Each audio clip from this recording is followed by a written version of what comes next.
I'm Emily, 34. 3 weeks ago, I discovered my own mother excluded me from her 60th birthday party happening that weekend. The worst part? I had already given $700 to my sister Amber, who asked to help with Mom's special birthday dinner. I didn't scream. I didn't break down. Instead, I called the jewelry store and canceled the $4,200 diamond necklace order that hadn't shipped yet. When my mom called crying after Amber told her about the gift that wouldn't arrive, I simply watched the phone ring until it stopped.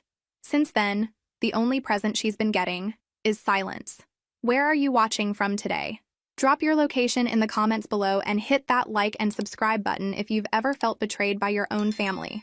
You'll definitely want to stick around for what happened next. To understand how we got here, we need to go back in time. I grew up in a family of 4 in suburban Chicago. My parents, me, and my younger sister Amber. From early on, there was a clear double standard in our house. While I had to work at 16 to buy my own car, my sister got a brand new one at 17. When I needed help with college, I heard that paying my own loans would build character. Amber? My parents paid every cent of her Yale education. Don't get me wrong, I love my family. For years, I told myself it was just my perception, that maybe I was being oversensitive. After all, I was the first to leave home, the first to have a stable job, the strong one, who didn't need as much help. I kept showing up to every birthday, every holiday, every family emergency, always bringing gifts and offering unconditional emotional support.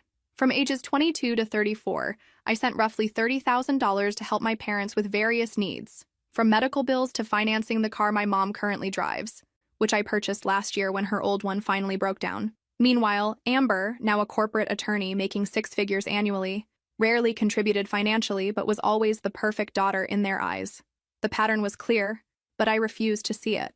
You're just imagining things, I'd tell myself, while watching my parents fawn over Amber's minor accomplishments, while barely acknowledging my promotion. They love us equally, I'd repeat as I wrote another check to help with their expenses, while Amber bought herself a luxury vacation. Family is everything, I'd whisper as I drove 2 hours each way to help them with household repairs, while Amber was too busy to call. Last Christmas, I spent 3 weeks planning the perfect family dinner. I cooked for days, decorated the house, bought thoughtful gifts for everyone. 15 minutes before dinner, Amber called to say she couldn't make it. Some last-minute work thing. My parents immediately suggested we reschedule. Not just dinner, the entire Christmas celebration. We can't have Christmas without the whole family, my mother said, already removing her coat. I stood there, surrounded by cooling food and perfectly wrapped presents, realizing I wasn't considered the whole family. Still, I smiled and agreed. What else could I do? 2 months later, my father needed emergency dental surgery. The bill came to $3,200. Guess who they called? Not their high-earning lawyer daughter. Me, the reliable one, the emotional ATM. Of course I'll help, I said, transferring the money immediately. My husband James watched this cycle repeat for years. When will you realize they're using you? He asked gently one night after I'd spent hours on the phone talking my mother through using her new smartphone, the one I had bought her for her birthday. They're not using me, I insisted. That's what family does. We help each other. But deep down, I was beginning to wonder if the help only flowed in one direction. Even with this history, I continued trying to earn their love and approval. 2 years ago, when my mom was diagnosed with arthritis, I started visiting every Sunday without fail. I brought home-cooked meals, cleaned their house, and began transferring $450 monthly to help with her medications. I sent the money directly to her account at the beginning of each month. My husband, James, frequently questioned why I kept trying so hard for people who didn't reciprocate. They're my family, I always responded. What else am I supposed to do? But honestly, James's questions had started resonating with me in recent months. Small incidents were piling up. For each of my mother's birthdays, I tried harder. Last year, I saved for months to take her to a luxury spa for a weekend getaway. She canceled at the last minute because Amber invited her to lunch. A 2-hour lunch replaced our planned weekend. You understand, dear, my mother explained. I don't see Amber as much as I see you. I swallowed the rejection, as I always did, and we rescheduled, though it never happened. The day after that canceled spa trip, I sat in my car outside their house for 20 minutes, trying to compose myself before going in for my usual Sunday visit. My phone dinged with a notification. Amber had posted photos of her lunch with Mom. They were laughing, champagne glasses raised in a toast. "Best mom ever," read the caption. I wiped away a tear and fixed my makeup. Then I plastered on a smile and walked in with groceries and homemade soup. "Emily, you're late today," my mom remarked, not getting up from her favorite chair. Sorry, traffic was bad, I lied, unpacking the groceries I'd brought. Did you remember the special cream cheese I like? She asked. I had. I always did. That evening when I got home, James took one look at my face and opened his arms. I collapsed into them, finally letting the tears flow. She didn't even thank me, I whispered. Not for the groceries, not for cleaning their bathroom, not for anything. Maybe it's time to set some boundaries, he suggested. I nodded but didn't commit. Setting boundaries meant confrontation, and confrontation meant potential rejection. The thought terrified me more than the slow drain on my emotional and financial resources. So I continued the Sunday visits, continued the monthly transfers, continued pretending that someday, if I just gave enough, did enough, was enough, they would finally see me. 2 months ago, I overheard my mother on the phone with her friend. It's so nice having Emily visit. She's such a help with the housework and groceries. Amber's too busy with her important job to do those things. Just a help with the housework. That's all I was to her. That night, I talked to James about cutting back on my visits, maybe every other Sunday instead of weekly. But when Sunday came, guilt pulled me back to their doorstep, arms loaded with groceries and freshly baked bread. Boundaries are for people who don't love their families, my mother once said when I tried to explain why I couldn't come over on a Wednesday night after working a 12-hour day. I believed her. But slowly, that belief was cracking. If you've ever been taken for granted by the people who should value you most, give this video a like. Trust me, what comes next will make your jaw drop. 3 weeks ago, during my Sunday visit, I noticed my parents were evasive about plans for Mom's upcoming 60th birthday the following weekend. When I directly asked how I could help with preparations, my mother smiled tensely and said, "Oh, we're not doing anything special. Maybe just a quiet family dinner." The next day at work, I received an accidental email from my Aunt Susan. "I'm so excited for your mom's surprise 60th birthday party next Saturday. Amber is organizing everything beautifully. See you there." The email clearly wasn't meant for me, as it was sent to a guest list from which my name was notably absent. I froze. My own sister was organizing a surprise party for our mother and deliberately left me out, even after asking me for money for a special birthday dinner, and knowing I'd mentioned several times in recent months wanting to do something special for her 60th. I took a deep breath and called my mother with an excuse about needing to drop off some documents at her house next Saturday. "Oh, honey, Saturday isn't good. I'll be busy all day." My heart sank. Something special? There was a pause. "No, just commitments. We can see each other Sunday as usual." I hung up, feeling a knot in my stomach. It was time to stop fooling myself. My hands trembled as I set my phone down on my desk. The office around me continued its normal buzz, but I felt like I'd stepped into an alternate reality. How could they exclude me from something so significant? After all I'd done, all I'd given, not just money, but time, attention, care. "Emily, are you okay?" My coworker Diane was staring at me with concern. "Yes, I'm..." The lie died on my lips. "Actually, no. I just found out my family is having a party without me." Saying it out loud made it real, made it hurt more. "That can't be right," Diane said, pulling her chair closer.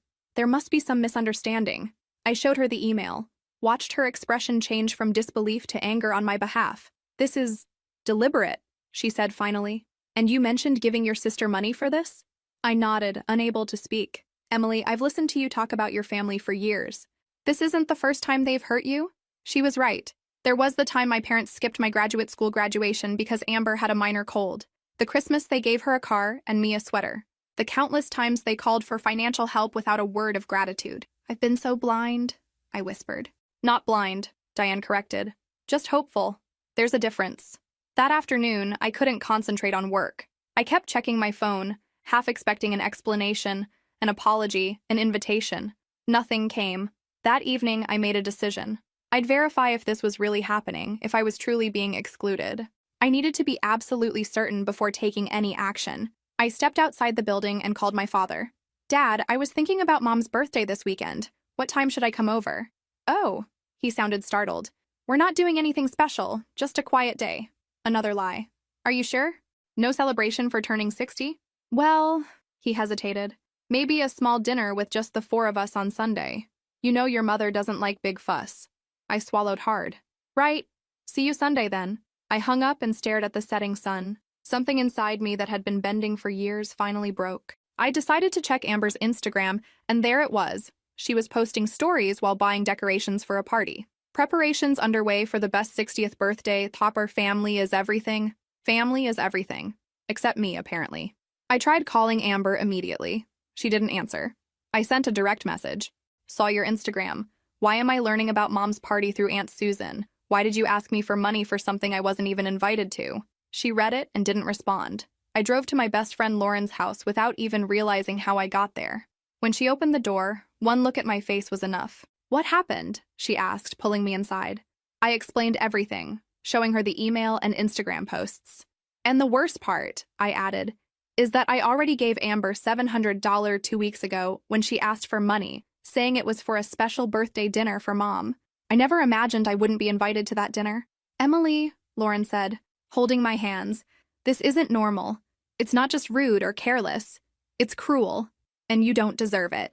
It was the first time someone had validated what I'd been feeling for years, that it wasn't just my imagination, that I wasn't overreacting. Lauren guided me to her couch and put a cup of tea in my hands. I stared into it, watching the steam rise. I knew things weren't right, I whispered. I've known for years, but I kept hoping if I just tried harder, gave more. You can't earn love that should be freely given, Lauren said. And you've been trying so hard for so long. She was right. I'd been working overtime at a job with no paycheck, the job of being the perfect daughter to parents who would never see me that way. What hurts most, I continued, is that they're all lying to me.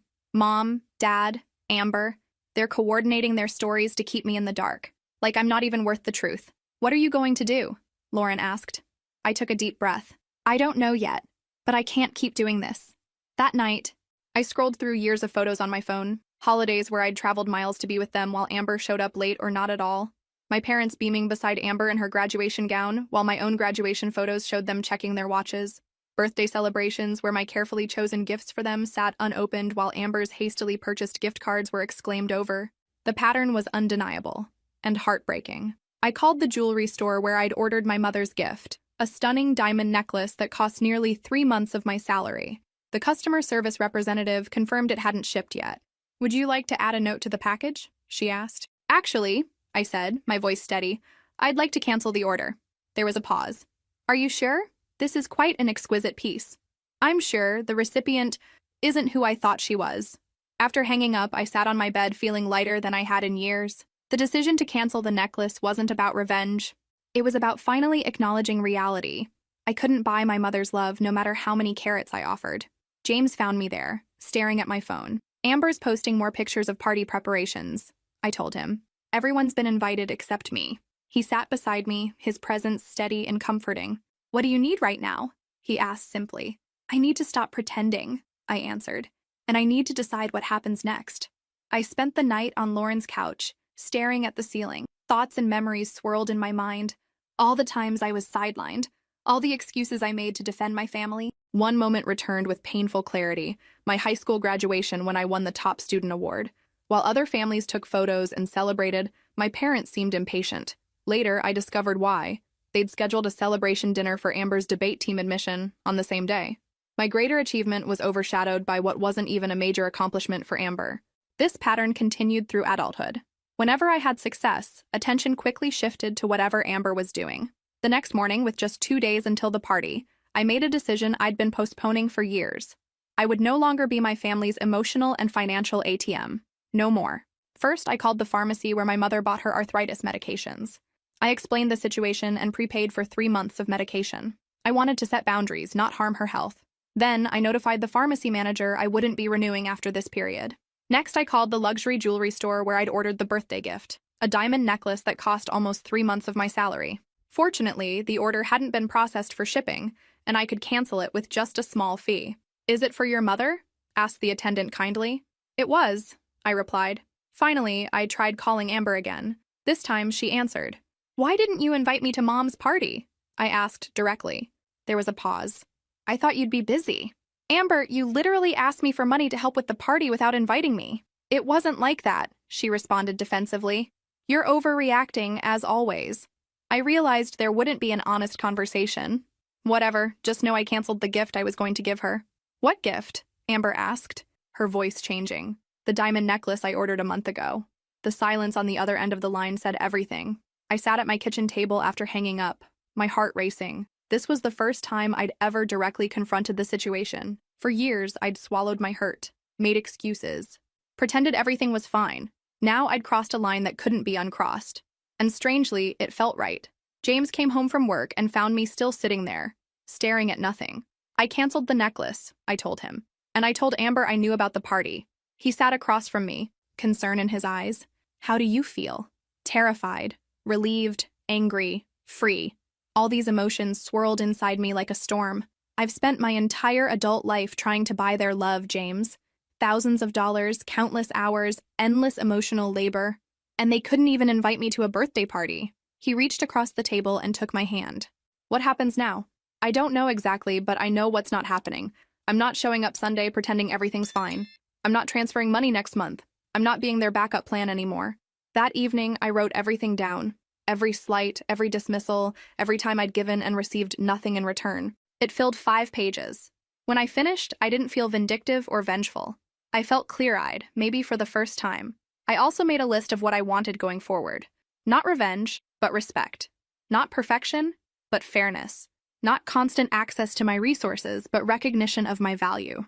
The next morning, I woke up feeling different, lighter somehow, despite the heaviness of the situation. I looked at myself in the mirror and saw someone I hadn't seen in a long time. The real Emily, not the perfect daughter always striving for approval that never came. Hello again, I whispered to my reflection.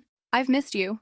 In the days leading up to the party, no one from my family contacted me. Amber probably hadn't told anyone about our conversation.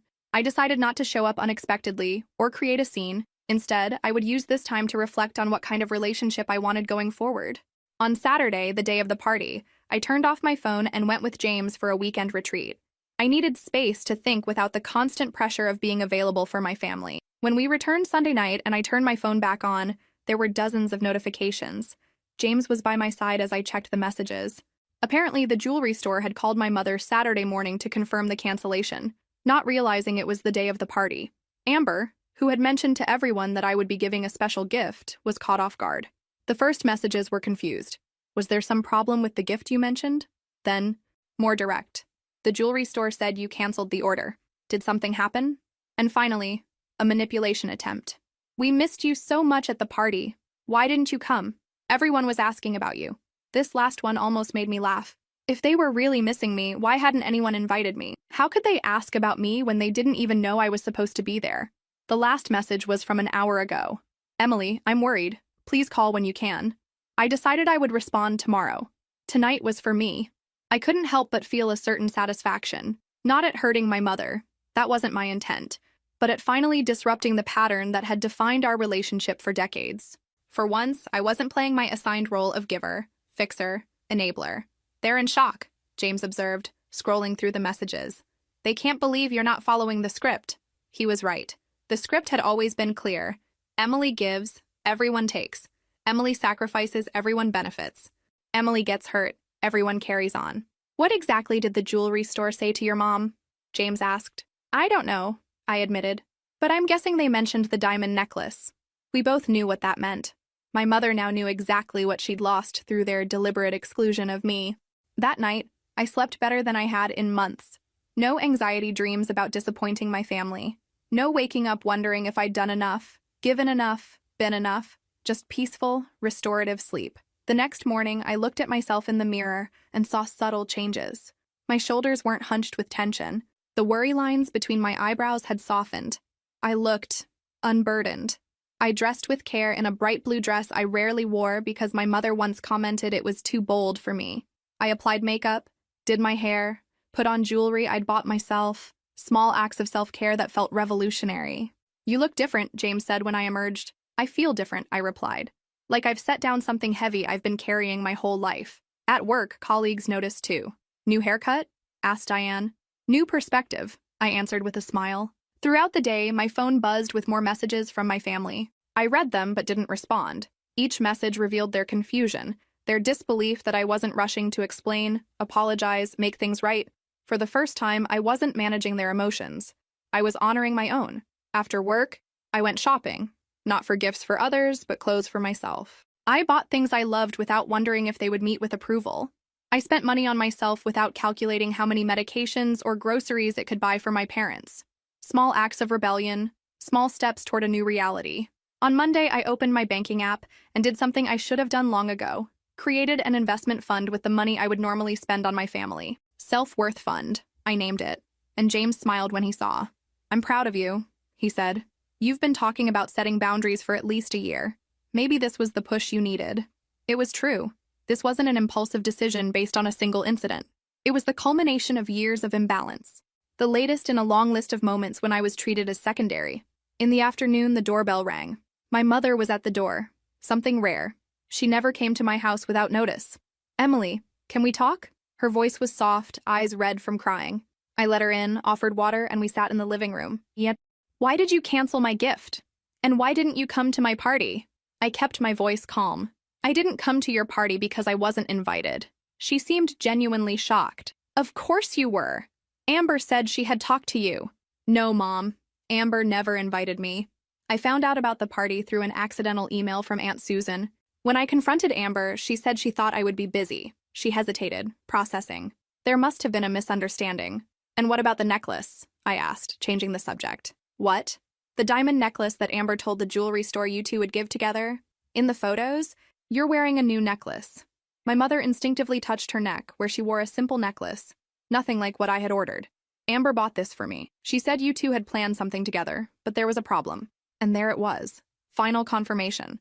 Amber had not only excluded me from the party but also lied about a joint gift. Mom, I didn't plan anything with Amber. I chose a diamond necklace for you, alone. But when I discovered I wasn't welcome at your celebration, I decided my money and affection would be better invested elsewhere. My mother's face went through a series of emotions I'd seen countless times before. She opened her mouth, closed it, then tried again. Surely there's been a misunderstanding, she said weakly. The only misunderstanding, I replied quietly, is that I thought I was valued as a daughter, not for what I could give, but for who I am. She recoiled slightly, as if I'd physically struck her. In all our years of dysfunction, I'd never been this direct. That's unfair, she whispered. We've always loved you. Have you? I asked, my voice steady. Then why am I the only one who gives? Why am I excluded from family events? Why is Amber's word always taken as truth while mine is questioned? Why did you believe her lies without ever checking with me? My mother looked genuinely confused, as if these questions had never occurred to her. We don't. It's not, she stammered. It's okay, I said, feeling a strange calm. You don't have to answer now, but I need you to know something important. Things are changing. I've prepaid your medications for 3 months, but after that, I won't be continuing the payments. I won't be visiting every Sunday. I won't be your emergency fund anymore. Is this punishment for the party misunderstanding? She asked, her voice rising slightly. I shook my head. This isn't punishment, Mom. It's protection. For me. For years, I've given everything I have trying to earn a place in this family. I'm done trying. Either I'm valued for who I am, not what I give, or I need to step back. She looked stunned, as if seeing me for the first time. Maybe she was. I still love you, I said softly.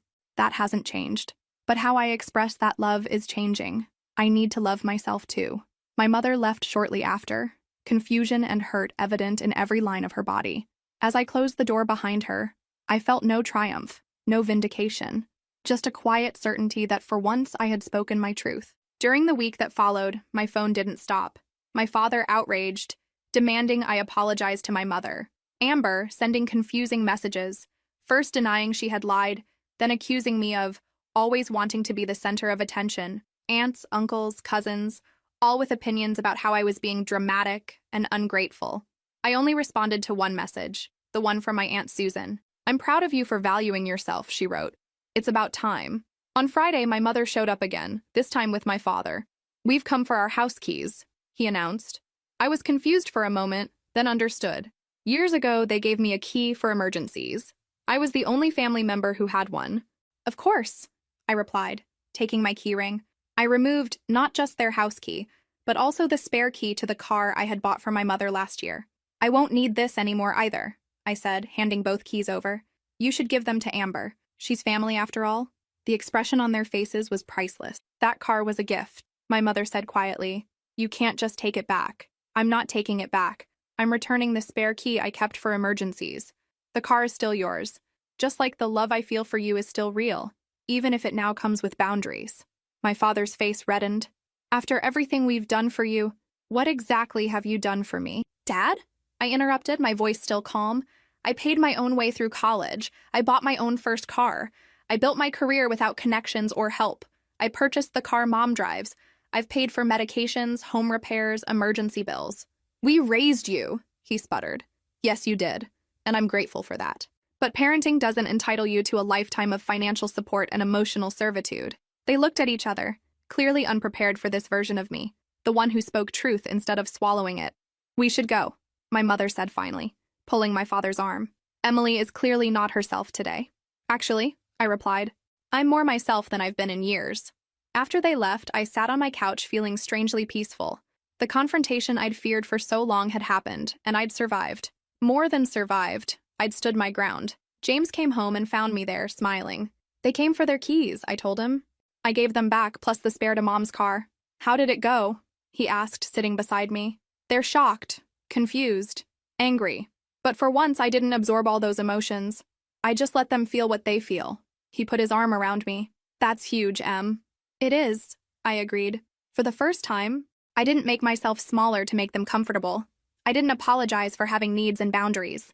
What do you think happens next? He asked. I leaned against his shoulder. I don't know.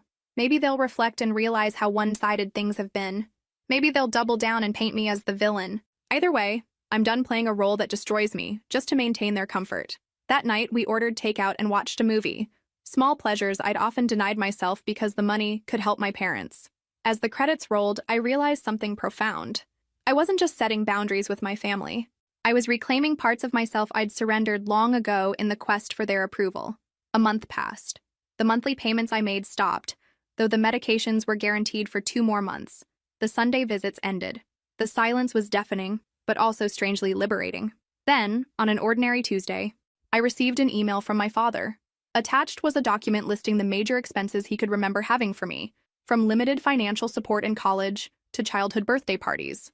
The approximate total, $40,000. The subject of the email, family contributions. I showed James, who was horrified.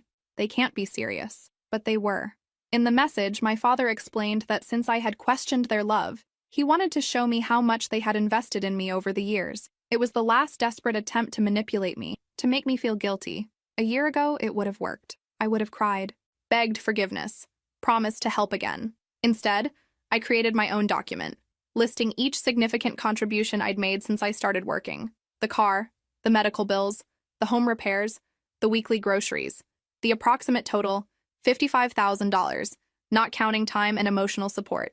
I replied to the email with my own document. The subject, love isn't quantified, but since you insist. I didn't expect an immediate response, and I didn't get one. When I showed Lauren what my father had sent, she was speechless. They billed you for raising you? She finally asked. I don't even have words. It's actually clarifying, I told her. They see our relationship as transactional. They believe they're owed something for doing what parents are supposed to do. And you? She asked. What do you see? I thought about it. I see years of trying to earn love that should have been freely given. I see myself emptying my bank account and my heart, hoping to buy belonging. That evening, I sat on my patio watching the sunset. For the first time in my adult life, I wasn't anxiously checking my phone for messages from my family. I wasn't calculating what I could sacrifice to help them. I wasn't rehearsing explanations and apologies. I was just present, breathing, being. My phone rang. Amber. After a moment's hesitation, I answered. Did you get Dad's email? She asked without preamble. I did, and I responded. She was quiet for a moment. He's furious. I imagine he is. Truth often has that effect. Emily, her voice softened. This has gone on long enough. Just apologize and things can go back to normal. That's the thing, Amber. I don't want things to go back to normal. Normal was me giving everything and receiving nothing. Normal was me being excluded from family events but expected to finance them. Normal was broken. She sighed dramatically. You're being ridiculous. It was one party. It wasn't just one party, I said quietly. It was a pattern. A pattern I'm no longer participating in. After we hung up, I blocked her number. Not forever, but for now.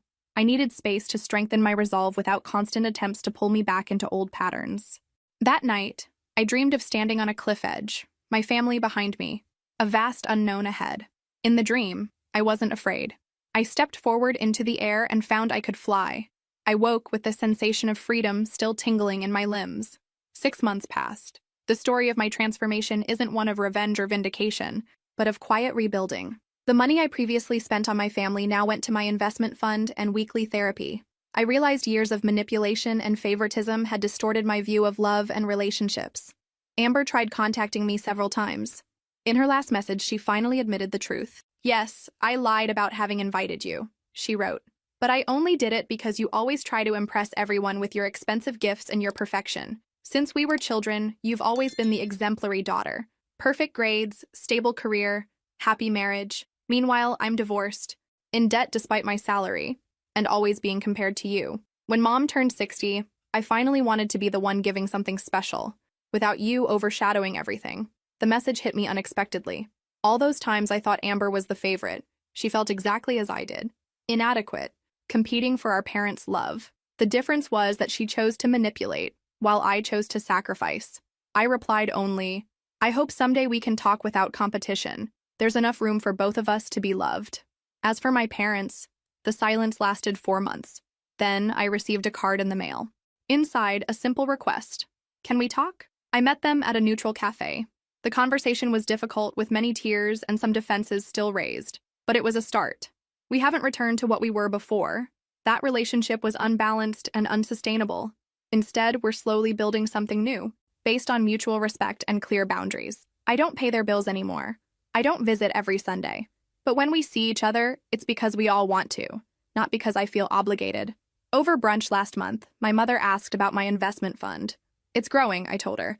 "I'm saving for a down payment on a rental property." "That's wonderful," she said, and seemed to genuinely mean it.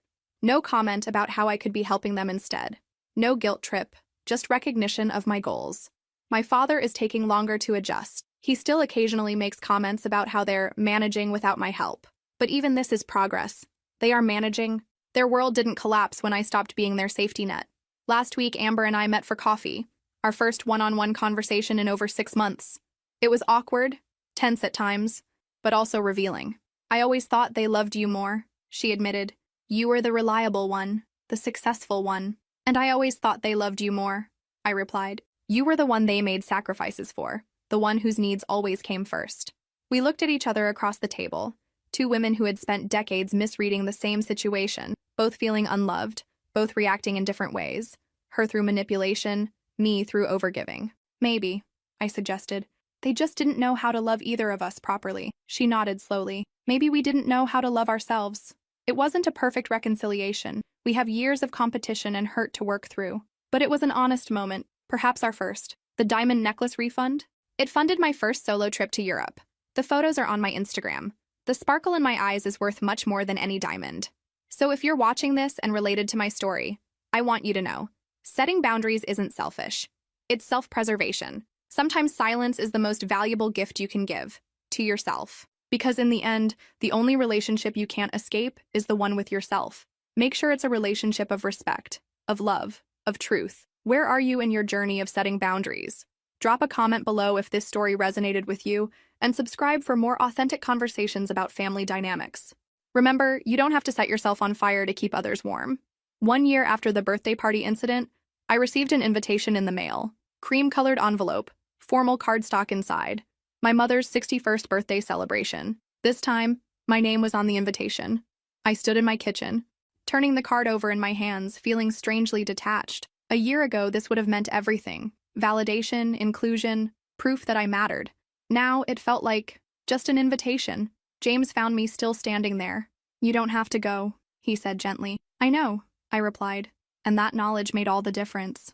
I decided to attend, not out of obligation or hope for approval, but as an autonomous adult making a choice. I bought a modest but thoughtful gift, a first edition of her favorite book. Not a car, not a diamond necklace, just a meaningful present within reasonable boundaries. The party was smaller than last year's affair, just family and a few close friends. When I arrived, there was an awkward moment at the door. No one quite knew how to act around this new version of Emily, who didn't desperately seek approval. "You came?" my mother said, genuine surprise in her voice. "I was invited," I replied simply. Throughout the evening, I noticed subtle changes. My father didn't ask for help with house repairs or hint about financial troubles. My mother didn't monopolize my attention with lists of needs and complaints. Amber still preened and performed, but I could now see it for what it was, her own version of the same desperation I'd once felt. When it came time for gifts, I handed over my carefully wrapped package without grand announcements or expectations.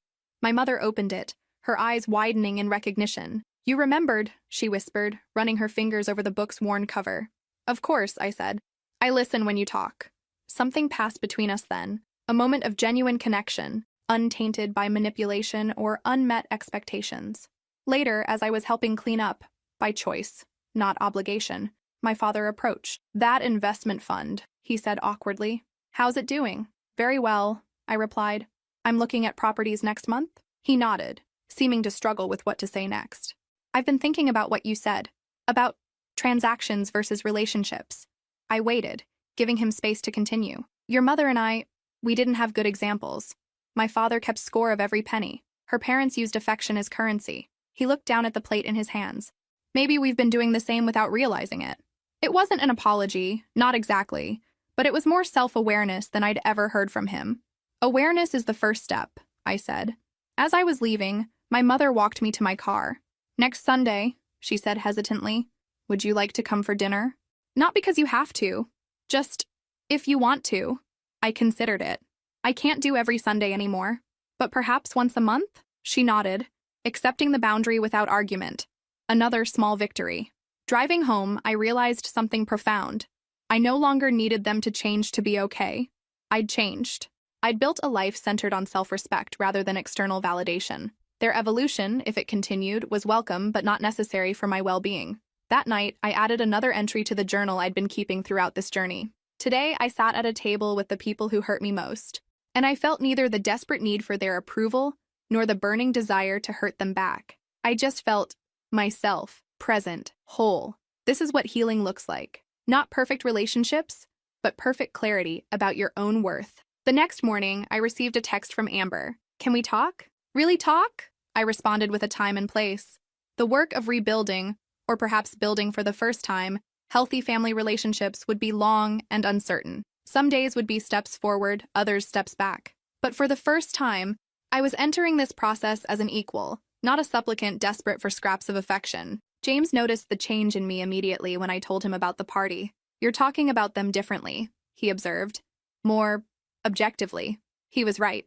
I could now see my family as flawed people with their own wounds and patterns, not as gods with the power to determine my worth. "I'm finally seeing them clearly," I replied. "And myself, too." Today, 2 years after that fateful birthday party exclusion, my life has transformed completely. The self-worth fund grew into a down payment on my first investment property. My weekly therapy sessions have decreased to monthly check-ins. The emotional freedom I've found has translated to professional confidence.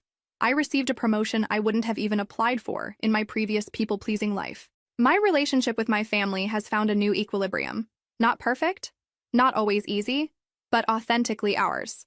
We see each other monthly for dinner, a frequency that feels supportive without being draining. I bring dessert or wine, not checks or credit cards. When financial topics arise, I change the subject. They've learned I'm no longer their safety net. Amber and I have developed something we never had before, an actual sisterhood, not a competition. We still have moments of tension and old patterns occasionally resurface, but we now have tools to recognize and redirect them. Last month, she called me before purchasing an expensive gift for our mother. "Is this about Mom or about proving something?" I asked gently. She was quiet for a moment. "Maybe a bit of both," she admitted. "Old habits." "Buy her something meaningful, not impressive," I suggested. "That's what actually matters." The most profound change, however, is internal. I no longer measure my worth by what I give or how much I'm needed. I've learned to recognize manipulation tactics quickly, not just from family, but in all relationships. I can say no without guilt and yes without resentment. Last week, my mother called with news. She'd started therapy. "I want to understand why I treated my daughter so differently," she said. "I don't want to lose either of you." It was the most honest thing she'd ever said to me. My father is changing more slowly. Old patterns are deeply ingrained, but he no longer sends me itemized lists of expenses or expects financial contributions. Recently, when their water heater broke, they handled it themselves without calling me. A small but significant shift. The journey hasn't been linear. There have been painful conversations, temporary estrangements, tearful reconciliations. The difference is that I now engage from a place of strength, not desperation. To the person watching who recognizes themselves in my story, the reliable one, the emotional ATM, the perpetual giver seeking approval that never comes, I want you to know something important. You don't have to set yourself on fire to keep others warm. Your worth isn't measured by what you provide. And sometimes the most loving thing you can do, for yourself and others, is to stand firmly in your truth. The diamond necklace I never gave became a symbol of my transformation. With the refund, I not only traveled to Europe, but also bought myself a small gold pendant inscribed with the words, "I am enough." I wear it daily as a reminder that no external validation can replace self-respect. My relationship with James has deepened through this journey. He's seen me at my most vulnerable and my most powerful. Recently, he remarked that I laugh more easily now, take up more space, speak with more conviction. "You're not shrinking yourself anymore," he observed. He's right. I spent decades making myself smaller, quieter, less needy, contorting myself to fit the role of perfect daughter. Now I stand tall in my authentic self. Last month, I started volunteering at a women's center, leading workshops on financial independence and healthy boundaries. Sharing my story has helped others recognize patterns in their own lives. The circle of healing expands beyond just me. Amber attended one of these workshops, a surprise that moved me deeply. Afterward, she hugged me and whispered, "I'm sorry it took me so long to see what was happening to both of us. The path forward isn't perfect. Old patterns sometimes resurface. Holidays can still be challenging. But now I navigate these waters with clarity and strength, no longer desperate for validation I couldn't earn." If this story resonated with you, please like and subscribe. Drop a comment sharing your own boundary-setting journey. Remember, sometimes the greatest gift you can give yourself is the courage to say, "This is who I am. This is what I need. This is what I will accept." And that diamond necklace? I've never regretted canceling it. The sparkle of self-respect shines far brighter than any gem.